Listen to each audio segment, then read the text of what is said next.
junio, ¿qué tal? Muy buenos días, bienvenidos a su programa Contacto Directo. Estamos revisando quiénes son hoy nuestros invitados. Nos acompañan Guillermo Lasso, ex candidato presidencial por el movimiento Creo. Vamos a hablar sobre el proyecto económico urgente que busca reactivar la economía, promover las inversiones, pero logra disminuir el déficit fiscal. Lo analizamos. También estarán en nuestros estudios Cristina Reyes, asambleísta nacional PSC Madera de Guerrero. Los argumentos para llevar a juicio político a la canciller María Fernanda Espinosa, electa ayer presidenta de la Asamblea General de Naciones Unidas. Y además, Henry Llanes, miembro del Frente Nacional de Jubilados del IES, ex asambleísta alterno. Hablaremos sobre la resolución de la Corte Constitucional que ordenó devolver, que el Estado tenga que devolver el aporte del 40% al Fondo de Jubilaciones del IES. Pero ¿qué pasa con esos recursos que se dejaron de aportar desde el 2015? ¿No serán restituidos al Seguro Social? Lo analizamos. La ministra de Relaciones Exteriores, María Fernanda Espinosa, se impuso al aspirante de Honduras para presidir la Asamblea General de Naciones Unidas con el respaldo de 128 países y así se convirtió en la primera mujer latinoamericana en ocupar ese cargo. La canciller Espinosa agradeció al país y también al presidente Lenín Moreno.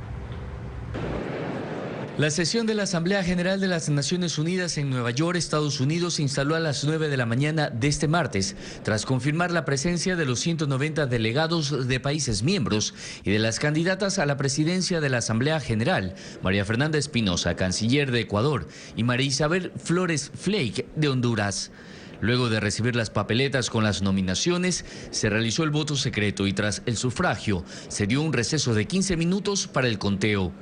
El presidente saliente de la Asamblea General de las Naciones Unidas, Miroslav Lajčák, presentó a quien lo reemplazará durante este periodo. Her Excellency María Fernanda Espinosa Garcés of Ecuador has been elected President of the 73rd session of the General Assembly.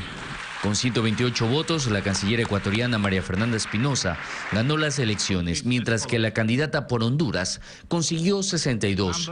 La ministra de Relaciones Exteriores subió al podio para agradecer el apoyo recibido y resaltó ser la primera mujer latina en estar al frente de la Asamblea General de las Naciones Unidas. Quisiera agradecer al pueblo ecuatoriano, a su presidente Lenín Moreno, por la confianza al haber propuesto a su canciller para representar al Ecuador en este digno cargo. Presidente Moreno, sus llamadas diarias para conocer personalmente de los avances de esta candidatura, su interés directo en este proceso, demuestra su gran compromiso y amor por el Ecuador y también por el multilateralismo. La canciller María Fernanda Espinosa asumirá el cargo en el mes de septiembre. La Asamblea General de la OEA aprobó una resolución para suspender a Venezuela del organismo y desconocer la reelección de Nicolás Maduro. Ecuador se abstuvo en la votación, propuso una consulta popular con veeduría internacional sosteniendo que la situación social, económica y política de Venezuela se ha tornado insoportable. Con 19 votos a favor, 4 en contra y 11 abstenciones, el Comité de la OEA aprobó una resolución para la suspensión de Venezuela. El canciller de ese país, Jorge Arreaza, manifestó su rechazo, asegurando que la votación es una falta de respeto. Quienes han aprobado esta resolución están también apoyando la posibilidad de una intervención militar en Venezuela. Allá ustedes con sus conciencias. El canciller de los Estados Unidos, Carlos Trujillo, dijo que lo ocurrido con la aprobación de la resolución es de lo que se trata la OEA. Se observa la crisis humanitaria en Venezuela y pueden culpar a los Estados Unidos, pero todos sabemos que solamente hay una persona responsable por la industria del petróleo, es Nicolás Maduro. Él ha hecho colapsar esa industria que ha conllevado el colapso que está azotando ese país. El documento de este martes, entre otras cosas, desconoce las elecciones del pasado 20 de mayo en Venezuela.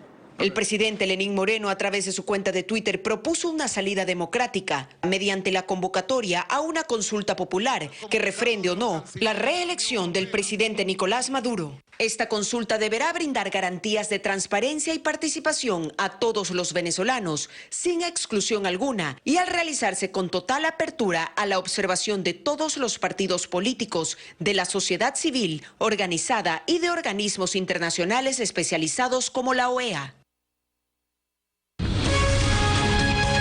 La actualidad, Los protagonistas, el análisis y la información. En Contacto Directo. Hola Lenín, buen día, ¿cómo te va? Muy bien, Estefe, amigos televidentes, un buen día para todos. Nos acompaña Guillermo Lasso, ex candidato presidencial por Creo. Le damos los buenos días y antes de entrar al tema que nos atañe, quisiéramos conocer su criterio en relación a este cambio parcial de posición, de postura de Ecuador frente a Venezuela y también su criterio brevemente en relación a la elección de María Fernanda Espinosa. Con esto se cae el juicio político que impulsaba también Creo. Buen día.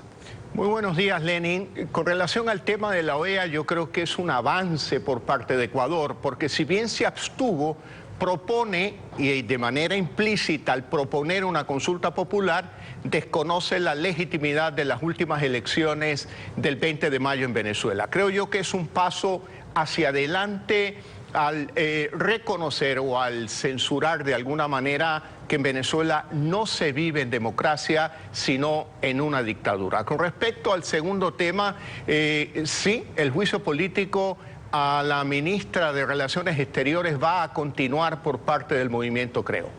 Si tuviéramos que mencionar las dos decisiones más importantes que ha tomado el gobierno de Lenín Moreno, tendríamos que señalar dos. La lucha contra la corrupción de la que se hizo gala durante el gobierno del ex líder de la organización política de Moreno y al giro de timón en el manejo de la política económica aquí en el país. Esto sin duda acogiendo el mandato popular que se expresó en segunda vuelta cuando en la práctica la mitad del país le dijo al candidato de Alianza País que buscaba justamente esos cambios y esos combates. En la última consulta popular, el ex candidato presidencial Guillermo Lasso respaldó el voto por el sí en 7 ocasiones a las 7 preguntas.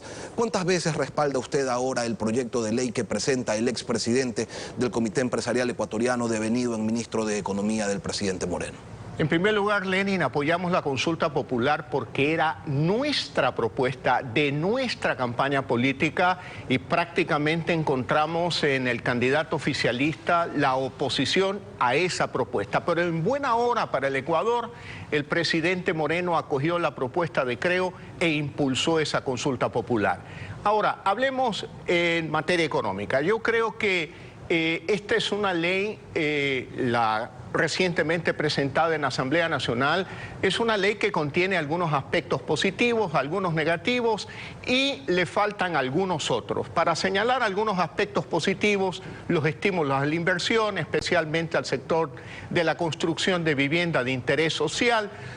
Por ejemplo, algunos aspectos negativos, el impuesto o la eliminación de las exenciones de pago de impuesto a la renta sobre el 13º y 14º sueldo de quienes ganan $100.000 o más al año, cuando en el Ecuador lo que se requiere es bajar impuestos, no subir impuestos.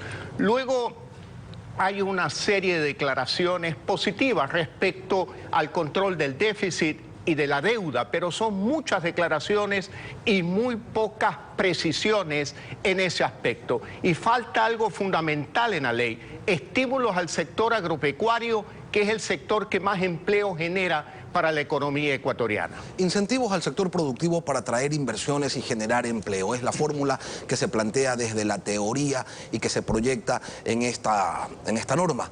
Y digo en teoría porque propuestas similares se han manifestado en el pasado y los resultados no han sido los esperados. Ahí está Código de la Producción, Ley de Incentivos a las Alianzas Público-Privadas. Nada pasa después de aquello, nada ha pasado. Las leyes están vigentes. ¿Por qué ahora tendría que ser distinto? ¿Por qué ahora sí habría de funcionar? Yo coincido con el diagnóstico que usted hace. ¿Por qué? Porque el problema de la economía ecuatoriana es un problema del gobierno. Hay un déficit fiscal anual de aproximadamente 7.000 a 8.000 millones de dólares. Un déficit que tiene que ser solucionado porque supera 7 puntos del Producto Interno Bruto. Y esto lleva a que la deuda externa crezca permanentemente, la deuda pública, tanto interna como externa. Por lo tanto, ahí subyace el problema fundamental de la economía ecuatoriana, el déficit fiscal. Y para solucionar el déficit fiscal no se necesita de una ley. Lo que se requiere es la voluntad política de un gobierno con su presidente a la cabeza, que está consciente de la necesidad de reducir ese déficit. Y la manera de reducir ese déficit, yo diría que tiene 3 niveles. El primer nivel, lucha contra la corrupción. Hay que romper las cadenas de la corrupción en la comercialización del petróleo ecuatoriano. El gobierno del Ecuador, y me permito sugerirle al presidente Moreno, que acuda a la OPEP, le pida una auditoría técnica con técnicos internacionales que vengan al Ecuador, que hagan una auditoría del proceso de comercialización del petróleo ecuatoriano y junto con Veeduría Ciudadana poder analizar cuál es la fórmula de cálculo para establecer el precio de venta de aquel petróleo prevendido, entre comillas, a los chinos.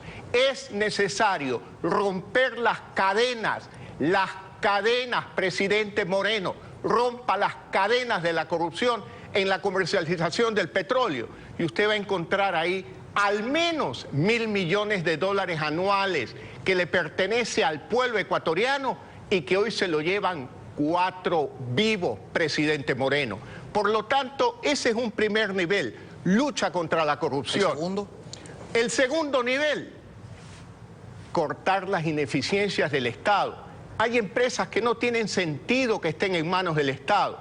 TAME, el Banco del Pacífico, muchas otras instituciones que lo único que hacen es encarecer el proceso productivo y restar competitividad al Ecuador.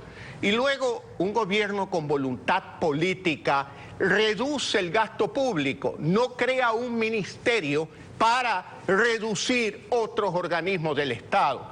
Por lo tanto, es necesario voluntad política para reducir el déficit fiscal. Hablemos de empleo, que los incentivos y las inversiones no están relacionadas directamente con la generación de empleo, de trabajo. Dijo ayer aquí en este espacio Jaime Nebot, yo lo quiero invitar a escuchar. ¿En qué términos lo señaló? Mire, nadie invierte teniendo como objetivo generar trabajo. En eso no hay que ser ingenuo. El inversionista invierte para ganar. El Estado debe preocuparse de que gane lo normal, que no abuse, que tribute, que genere productos de buena calidad. El empleo es una consecuencia. Los políticos ofrecen normalmente empleo, pero nunca dicen dónde trabajar. Aquí lo que llama la atención es que el gobierno ofreció 1 millón de empleos en campaña para alcanzar la propuesta que usted había realizado. ¿Es este proyecto presentado el camino para generar más trabajo en el país? El empleo no es la consecuencia de una sola decisión, de 2 o de 3. Hay que mejorar el entorno, el ecosistema económico del Ecuador, que promueva esa inversión local e internacional. ¿Cómo? Por ejemplo, esta ley, que yo reconozco que tiene algunos aspectos positivos, es una ley parche. De alguna manera han tomado como base la ley anterior de Alianza País, dominada por el correísmo, por ese pensamiento de un control del Estado sobre la actividad privada, y le han pegado algunos aspectos positivos. Pero deja por fuera otros elementos que son fundamentales. El Ecuador requiere unas reformas estructurales en su economía. Por ejemplo, el sector previsional. Ningún empresario, ningún trabajador ecuatoriano está satisfecho con los resultados de la seguridad social del Ecuador. Requiere un cambio fundamental para convertir a esos ahorros en motor del desarrollo.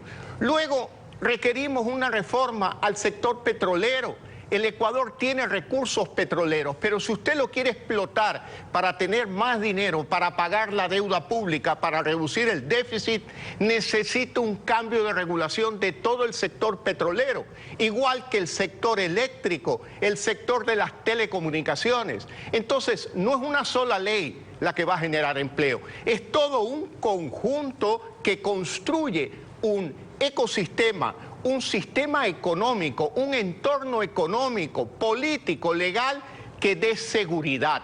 Yo felicito la decisión del Consejo de Participación Ciudadana de haber dado de baja al Consejo de la Judicatura. Ahora lo que cabe es escoger a los mejores ecuatorianos que garanticen una administración de justicia independiente, que es lo que requieren inversionistas locales e internacionales. Guillermo Lasso, líder del movimiento Creo, gracias por acompañarnos esta mañana. Muchas gracias, Lenin. 7 de la mañana con 16 minutos. Vamos a una pausa y al regresar estará Cristina Reyes, asambleísta nacional del Partido Social Cristiano. Se presentó a la Secretaría de la Asamblea Nacional la solicitud de juicio político contra la Canciller de la República. Los argumentos para interpelarla los revisamos al volver. Quédese con nosotros. Cristina Reyes, asambleísta nacional PSC Madera de Guerrero, bienvenida a Contacto Directo. Estefi, buenos días, gracias por la invitación, un saludo para los televidentes. ¿Usted cree que no debe de tener el juicio político el que la canciller María Fernanda Espinosa haya ganado la presidencia de la Asamblea de Naciones Unidas? Este no es un triunfo del Ecuador, Estefi, no confundamos las cosas. Esta designación es un logro personal de la señora María Fernanda Espinosa, quien el cargo de canciller de la República le quedó demasiado grande. A ratos parecía la defensora de esa caterva de dictadores como lo son Ortega en Nicaragua y Maduro en Venezuela, y no defensora de los intereses de los ecuatorianos. Aún nos preguntamos cuánto costó ese impresionante lobby internacional. Claro está, ganó con un contundente mayoría en la Asamblea General. ¿Cuánto le costó a los ecuatorianos? Y con esa misma diligencia que se fue a viajar por el mundo a conseguir votos para una candidatura personal, hubiera hecho las diligencias para traer con vida a los periodistas de Diario El Comercio que fueron asesinados, para hacer las acciones humanitarias, para repatriar sus cuerpos. ¿Dónde están las acciones de compensación que le pidió o le solicitó a Colombia en vista del conflicto en la frontera norte? ¿O qué acciones hizo para traer a Oscar y Katy, 2 ciudadanos ecuatorianos que aún siguen secuestrados con la narcoguerrilla? No, la señora Espinosa estaba viajando. Por eso, más allá de que ella haya logrado en este juicio político que ustedes piden, porque usted fue una de las que presentó, de hecho, la solicitud del enjuiciamiento. Digo, el enjuiciamiento político tiene 2 fines, la censura política y la destitución del cargo. La destitución ya no vendría al caso si va a dejar el puesto porque va a ir a la ONU, pero la censura política, ¿por qué ven aún importante que el Pleno defina si censura o no a la canciller por su responsabilidad política en el país? Porque el oscurantismo correísta se acabó, Estefi. Eso de secuestrar las instituciones, de permitir la impunidad, de garantizar que los funcionarios no cumplan con sus responsabilidades y que se vayan luego a pasear por el mundo o a vivir una vida holgada, se acabó. La Constitución y la Ley Orgánica de la Función Legislativa nos facultan a los legisladores para llevar adelante este juicio político, incluso aunque la señora presente su renuncia, porque aquí ya lo vemos muy feliz al presidente Lenín Moreno y a muchos ecuatorianos, porque esa es la buena noticia de esta designación. Al fin nos quedaremos sin esa canciller chavista castrista y por fin el presidente podrá designar a una persona con las credenciales éticas, académicas y por supuesto que no sea una espanta inversiones como lo fue Patiño y la señora Espinosa, sino un ecuatoriano o una ecuatoriana comprometida con los intereses nacionales. Bueno, de hecho, ya en ocasiones anteriores han censurado, como en el caso del Contralor, cuando ya no estaba en el cargo y se dio la censura política desde la Asamblea. Pero para todo esto se necesitan los votos, primero del CAL para que pase, luego la Comisión de Fiscalización y a ver si allí llega al Pleno. Y allí pesa también qué dicen los votos del Movimiento País. Y sobre eso escuchemos algo de lo que dijo ayer María Fernanda Espinosa cuando agradecía su votación. Quisiera agradecer al pueblo ecuatoriano, a su presidente Lenín Moreno, por la confianza al haber propuesto a su canciller para representar al Ecuador en este digno cargo. Presidente Moreno, sus llamadas diarias para conocer personalmente de los avances de esta candidatura, su interés directo en este proceso, demuestra su gran compromiso y amor por el Ecuador y también por el multilateralismo. Y entonces, asambleístas, si la canciller quería hacerle saber al país que el presidente Moreno estaba día tras día muy pendiente de su postulación, significa que en el fondo la respalda y de ser así, Alianza País la respaldará igual sin votar a favor de un juicio político. Steffi, el presidente Lenín Moreno no sabía cómo deshacerse de una canciller irresponsable a todas luces, no solamente por esos pronunciamientos vergonzosos respecto a lo que ocurre en Venezuela y en Nicaragua, donde está su compadre Ortega, por el mal manejo de la crisis en la frontera norte, de la que renunciaron los dos otros exministros, o por esa maniobra para salvarle el pellejo a Julián Assange, de la cual ya se desmarca el presidente de la República. Pero encontró una salida elegante, pero muy costosa para el país, y es por eso que insistimos no solo con el juicio político, sino con la auditoría especial que ha solicitado el Contralor General del Estado, para que nos diga a los ecuatorianos cuánto costó este lobby internacional impresionante para pagar un tema personal de la señora Espinosa, cuando claramente el servicio exterior del país tiene otras prioridades, otras urgencias. La frontera norte se encuentra en vulnerabilidad, no sabemos cuándo puede haber otro ataque narcoterrorista. Nuestros ecuatorianos que viven en el exterior tienen grandes problemas. Solo en Venezuela sufren una crisis humanitaria, y los pronunciamientos de la señora Espinosa simplemente no respondían al espíritu democrático. Ahora, más allá de las diferencias asambleísta, porque claro, son temas internos y luego lo que respecta a la decisión de la ONU, y separándolo uno de lo otro, independientemente del nombre, ¿no ven importante ustedes el que Ecuador esté ocupando la presidencia de la Asamblea de Naciones Unidas? Yo no desmerezco el sitial, aunque recordemos, la señora no se va a poder comparar con el secretario general de la ONU, son cosas aparte. Esto es presidir una asamblea general que dura pocos días, aunque tiene que quedarse un año. Y le recuerdo al país que será, y según el reglamento de la oficina del presidente de la Asamblea General de Naciones Unidas, el Ecuador el que tendrá que pagar cerca de $20.000 más viáticos, manutención en Nueva York a la señora Espinosa, siempre abusando de los recursos públicos. Aquí el tema, Steffi, el juicio político debe continuar. Los morenistas no pueden ponerse en una posición de respaldar a una exfuncionaria. Tienen que cumplir algo con me lo que iba a dice decir la usted a Constitución propósito de los votos de Alianza País, que yo le preguntaba. Sí, que efectivamente se necesitan las 2/3 partes de llegar ya al Pleno de la Asamblea Nacional pasando todos los filtros. Que primero decía, la señora Elizabeth Cabezas, que ha demostrado un nuevo manejo más democrático de la Asamblea Nacional, cuidado, vamos a regresar a ese Consejo de Administración Legislativa que en primera instancia archivó los juicios políticos al ex vicepresidente Jorge Glass, hoy en la cárcel. El juicio político debe cumplir con todos los filtros que establece la ley para llegar al Pleno de la Asamblea, y ahí veremos quién es quién, Steffi.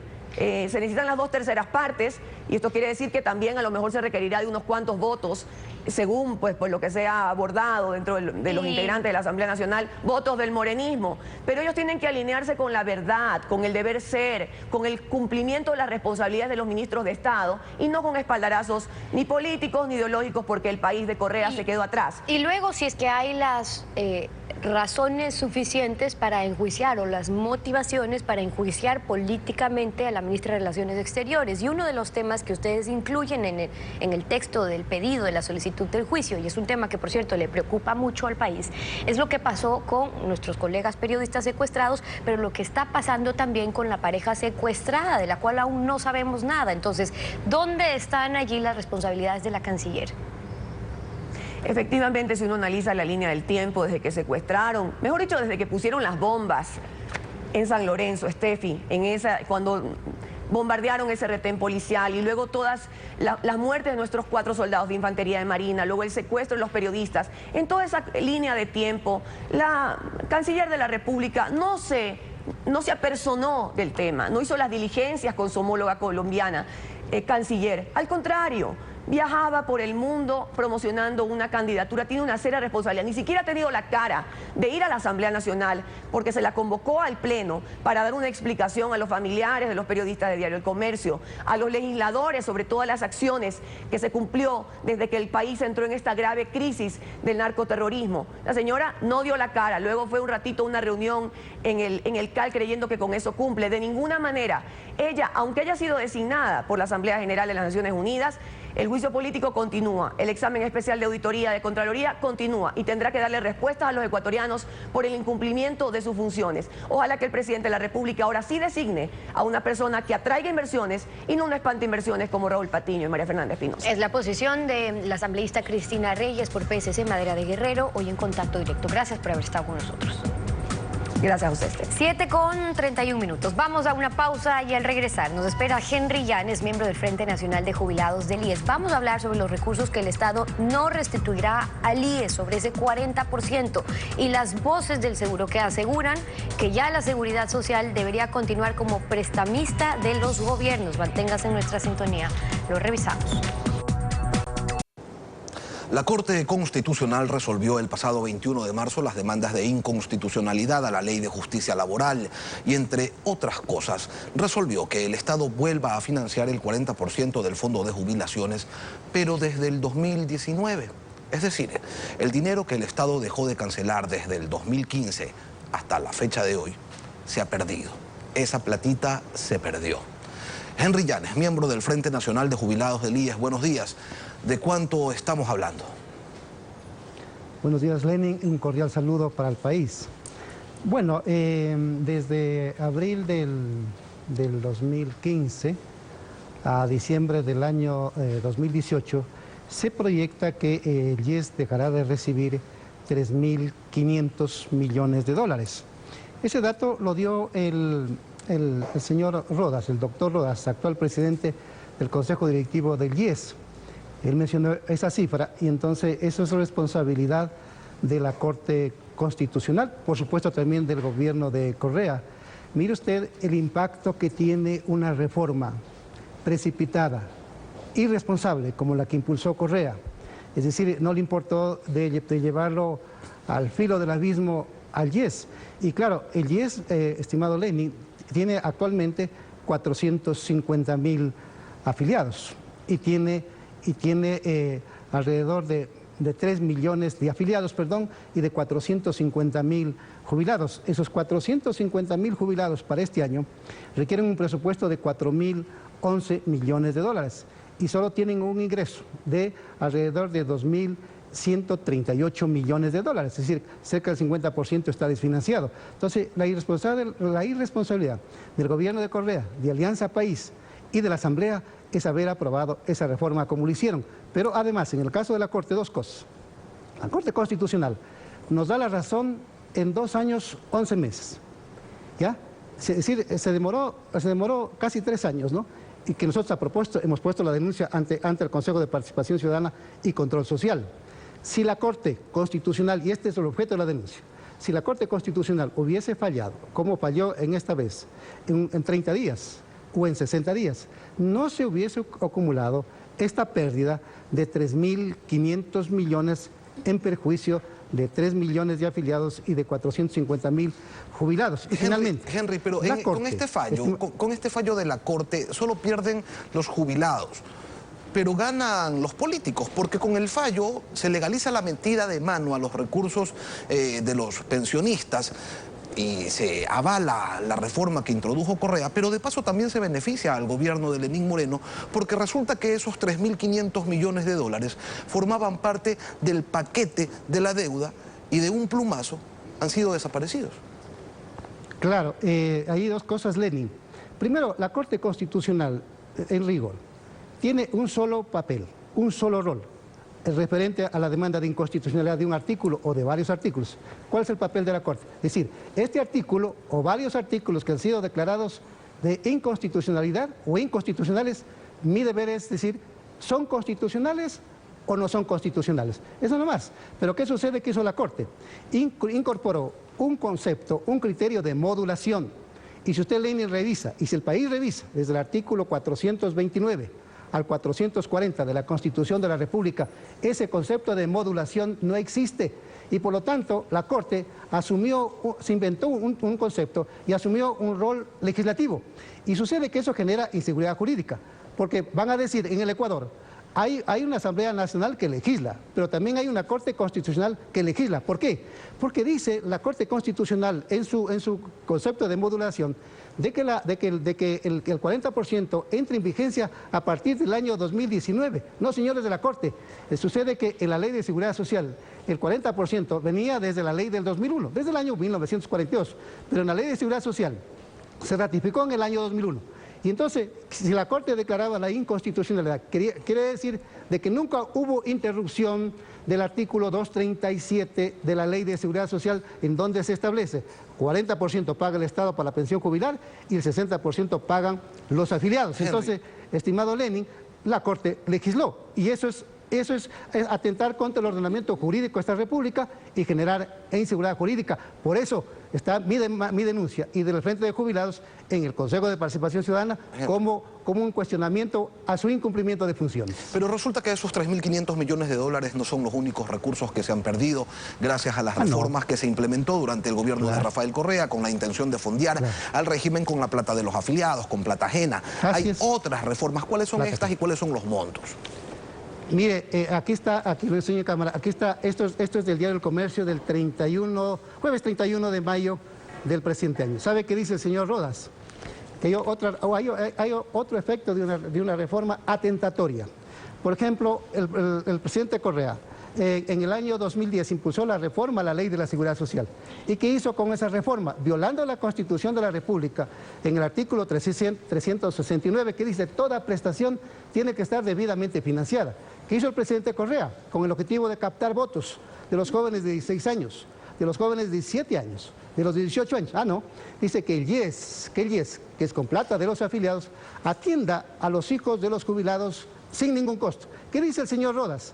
El costo anual, el impacto anual a los bolsillos de los afiliados, al bolsillo suyo, de sus aportes Lenin y de todos los afiliados, y del mío, es de 200 millones de dólares anuales. El acumulado del año 2010 a la fecha actual es de 1.000 millones de dólares. Entonces usted sume el perjuicio, el golpe terrible a los afiliados y a los jubilados.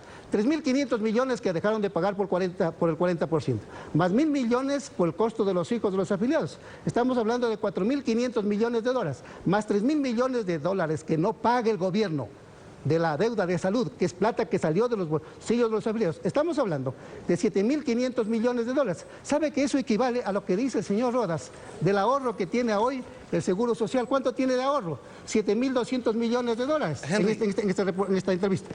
Ahora se está tramitando un proyecto de ley en el que se prohíbe que el Banco Central sea prestamista del gobierno. Del IES no se dice nada. Se lo consultamos al titular de la Comisión de Desarrollo Económico y esto fue lo que nos respondió. Lo invito a escucharlo. Se planteó justamente, y eso era una de las preocupaciones, inquietudes que tenían los empresarios. Ellos tienen el criterio de que debería prohibirse completamente, pues tanto que el Banco Central haga el préstamo al Estado ecuatoriano y también en el caso del Instituto Ecuatoriano de Seguridad Social. Yo he escuchado pues analistas económicos, me refiero por ejemplo al economista Alberto Acosta Burneo, pues que decía que hay que analizar con mucho detenimiento el tema de la prohibición con relación al préstamo que podría hacer el IES al Estado ecuatoriano. En función de eso, pues estamos analizando, de pronto podemos establecer salvedades, porque pueden haber momentos difíciles en la economía del país frente a un desastre natural, por ejemplo, y no podríamos cerrar completamente ese tema. Henry, brevemente, ¿usted cree que una prohibición similar a la que se plantea con los recursos del Banco Central debe proponerse, implementarse en el caso del IES? Sí. Porque el Estado le debe 18.500 millones de dólares a la fecha actual. Eso significa más del 50% del presupuesto general de este año. En este libro, querido Lenin, que se llama El IES al borde del abismo, ¿ya?, que es de mi autoría, aquí doy cuenta al país del desastre, de la forma como se manejan las prestaciones en esta república. Y entonces digo usted, yo lo que quiero, aprovechar la ocasión, estimado Lenin, porque allí también quieren legislar. Ahí en la Asamblea Nacional, en ese Código de Salud, póngale atención Lenin y país, artículos 50, 51, 52, quieren que la plata suya que usted aporta, nosotros aportamos para dos cosas, en resumen, para salud y para pensión jubilar. Para eso aportamos los trabajadores, los asegurados de esta nación. Y entonces estos señores de la Asamblea, con respeto para ellos, pero yo fui asambleísta y fui congresista, pero no puede ser tan irresponsables que quieran poner los fondos de la salud como si fueran recursos públicos, y eso no hay que aceptar, estimado Lenin. Henry Llanes, representante del Frente Nacional de Jubilados, gracias por acompañarnos esta mañana. Gracias, Lenin. Buen día, pase usted. Un buen día. Concluimos así esta emisión. A ustedes también gracias a su confianza y sintonía. Nos vemos mañana, Lenin. Será hasta entonces. Un buen día para todos.